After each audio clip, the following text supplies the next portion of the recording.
এদিকে আসো, ওই যে বাজার নিয়ে আসলাম। আজকে পিকনিক হবে, ছুটিয়ে পিকনিক। নাও বাবা, দেখো কি কি আনছি। অনেক কিছু আনছি আজকে। এই দেখো আছে মুরগা, কেটে নিয়ে আসছি, বাড়িতে কাটার লোক নাই। মুরগা কেটে নিয়ে আসছি, দেশি মোরগ। আচ্ছা। আর এই যে কমলা নিয়ে আসছি, এই যে বাড়িতে মা আছে, ছোট বাবু আছে, এরা কমলা খাবে। চানাচুর বিস্কুট, খুব সুন্দর একটা দেশি লাউ নিয়ে আসছি আজকে, সেই। তারপরে নতুন আলু, এই যে পেঁয়াজ পেঁয়াজ নিয়ে আসছি আজকে, কৃষক তুলে বাজারে নিয়ে আসছে, সেগুলো কিনে নিয়ে আসলাম।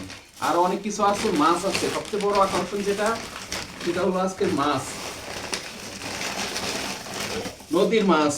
একজনের দুটি মাছ মেরে নিয়ে আসছে, সেই মাছ নিয়ে আসলাম। আপনি গাবলা নিয়ে আসো নামাই, এটা মাছ। এই যে কত বড় মাছ, দেখছেন কত মাছ নিয়ে আসলাম আজকে। বাজার ঘাট ভালোই হলো।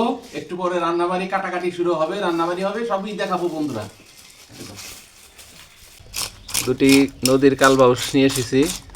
কালবাউস দুটি খুব সুন্দর, এটি এখন ছিলানো হচ্ছে, আঁশ ছাড়ানো হচ্ছে।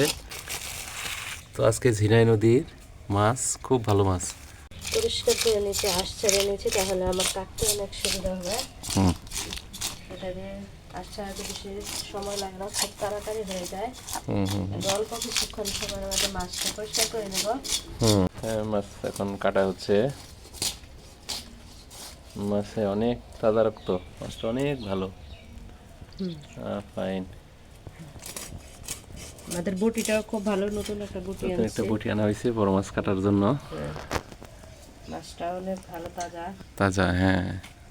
দেখেন বন্ধুরা, কেটে দেখাচ্ছে সব কিছু।